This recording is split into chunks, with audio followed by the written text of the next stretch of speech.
മൂന്നാം ബലാത്സംഗ കേസിൽ രാഹുൽ മാങ്കൂട്ടത്തിലിന്റെ ജാമ്യാപേക്ഷയിൽ വിധി 28-ന്. പത്തനംതിട്ട ജില്ലാ സെഷൻസ് കോടതിയാണ് വിധി പറയുക. പരാതിക്കാരിക്കെതിരായ ശബ്ദരേഖ പ്രതിഭാഗം ഇന്ന് കോടതിയിൽ ഹാജരാക്കി. ശബ്ദരേഖയുടെ ശാസ്ത്രീയ പരിശോധന നടത്തണമെന്ന് പ്രോസിക്യൂഷൻ ആവശ്യപ്പെട്ടു.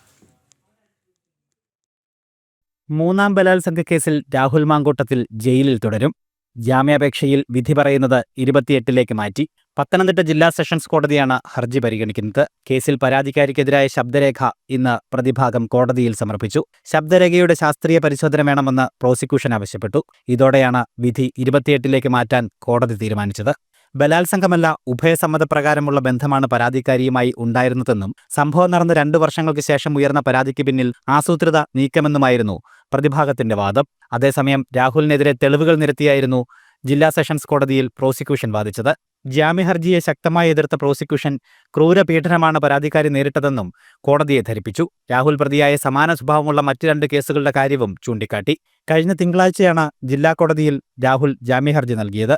നേരത്തെ തിരുവല്ല 1-ാം ക്ലാസ് ജുഡീഷ്യൽ മജിസ്ട്രേറ്റ് കോടതി രാഹുലിന്റെ ജാമ്യാപേക്ഷ തള്ളിയിരുന്നു. നിലവിൽ രാഹുൽ മാങ്കൂട്ടത്തിൽ മാവേലിക്കര സബ് ജയിലിലാണ്. ജനം, പത്തനംതിട്ട.